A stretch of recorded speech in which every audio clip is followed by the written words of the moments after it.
What's up guys, this is TheKephas, and I don't know about you, but I have been having the time of my life in Battle for Azeroth. I always get this way at the beginning of an expansion. I just let the excitement overtake me and then I dive in headlong without looking back. And now here I am, been running around at level 120 for a couple days and I've realized something. I was not prepared. You are not. Yeah, okay. That was too easy. Sorry. Seriously though, this is not my first rodeo. I knew things I needed to do, and I made some preparations. I mean, I checked my add-ons for updates, I cleared out my bags, and I even logged into my alts to make sure they were all getting rested XP. But just like with every expansion, Battle for Azeroth introduces a lot of new things to the game. And I'm sure that a lot of you probably took the time to make sure that you were more prepared than I was. I mean, you've probably watched all of Bellular's videos, which is pretty impressive in and of itself because that guy uploads video like every 5 minutes. It's crazy.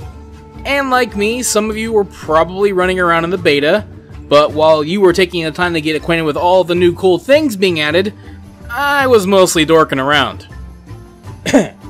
But just in case you're not in the loop, like me, I'm going to impart some of the knowledge that I've learned. So, here are some things that I wish I had known before I started Battle for Azeroth. Number 1. Before you do anything, make sure that you hunt down your profession trainers and learn the new skills, especially if you have crafting professions.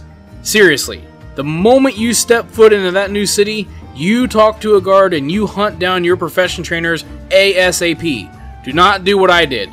I just assumed that by mining ore I would automatically learn the new skill, but I was wrong. So then I assumed that there must not be any new skills. Again, I was wrong. It wasn't until after I hit 120 that I realized that there were trainers in the capital city. Whoops. I could have been getting a lot more ore the whole time if I had known what I was doing. Also, check back in every now and then, because eventually those trainers will have quests that will improve your skills. Number 2, and this kind of goes along with number 1. Do not, under any circumstances, sell your old gear. I'm talking about gear that you get in Battle for Azeroth. You see, in your faction city there is a scrapper that you can put gear into and it will salvage it for some raw materials. And at the very least, this should net you a good bit more gold than you would get if you just sell the item.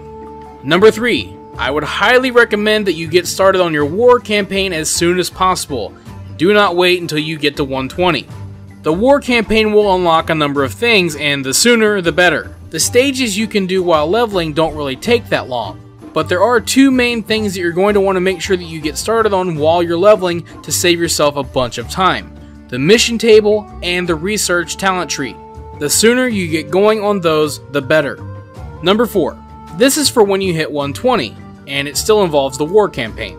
As you get through the campaign, you will unlock world quests, which will also upgrade the Flightmaster's Whistle you had in Legion to now work on Kul'Tiras and Zandalar. Now, I did not realize this, and before I started leveling, when I cleared out my bags, I had put my Flightmaster's Whistle in my bank. So the game did not give me a new one when I unlocked world quests, and I just assumed that there was no Flightmaster's Whistle anymore.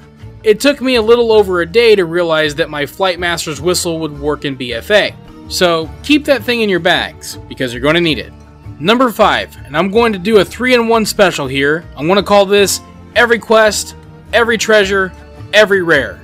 A lot of people have the tendency to just rush to max level as quickly as possible, and by all means, if that's all you care about, then knock yourself out.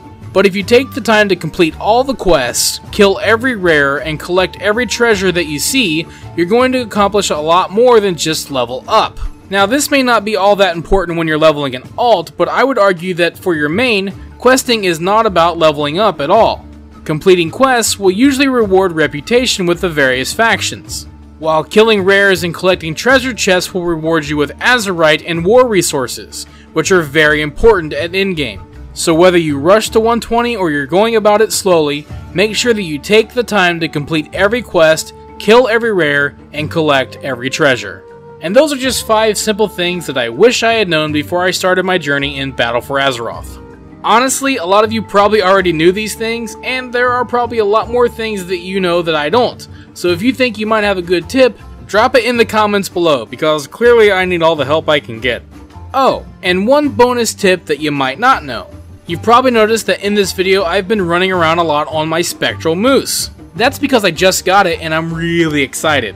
So if you don't have your Spectral Moose yet, now's your chance. Because from now until the 29th of August, the Legion Archaeology quest that rewards this mount is available in Dalaran. And I would personally like to thank the people over on the WoW subreddit for posting the occasional reminder about this over the last few months. So if you find yourself missing the Broken Isles at all, or you want to run around on a glowing moose, you might want to take this opportunity. Thank you for watching this video. If you enjoyed it, let me know by clicking that like button. And feel free to share it with your friends so they can enjoy it as well. Don't forget, you can subscribe to the channel and click on the bell icon to be notified as soon as new videos are posted. You can also follow me on Facebook and Twitter, and if you'd like, you can support this channel on Patreon. Links to all of this can be found in the description below. This is TheKephas. Until next time.